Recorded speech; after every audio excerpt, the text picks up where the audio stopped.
বিসমিল্লাহির রহমানির রহিম। প্রিয় ফেসবুক বন্ধুগণ, আসসালামু আলাইকুম। আজ আমি আপনাদের দেখাবো সেঙ্গারচর ডিগ্রি কলেজের কিছু অংশ। এই কলেজটি এলাকার বিশিষ্ট শিক্ষা অনুরাগী ও গুণীজনদের সহযোগিতায় প্রতিষ্ঠিত হয়েছে 1973 সালে। প্রতিষ্ঠার পর থেকে এটি মতলব উত্তর উপজেলার মানুষকে শিক্ষার আলো দিয়ে আসছে। 1918 সালের 1 আগস্ট কলেজটি সরকারি ঘোষণা করা হয়, যা ছিল মতলববাসীর জন্য এক ঐতিহাসিক মুহূর্ত।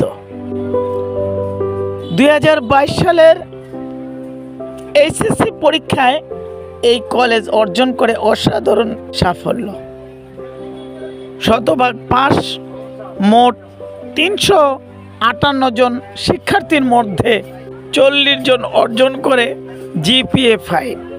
এই কলেজ থেকেই বের হয়েছে অসংখ্য গুণীজন, ডাক্তার, প্রকৌশলী, শিক্ষক এবং সরকারের বিভিন্ন গুরুত্বপূর্ণ পদে কর্মরত রয়েছে। সেঙ্গারচর বাজারের পাশেই এই কলেজটির মনোরম পরিবেশে অবস্থান। চারপাশে সবুজ শ্যামল পরিবেশ আর শান্তশিষ্ট আবহাওয়া, যা এই প্রতিষ্ঠানকে করেছে আরও অনন্য।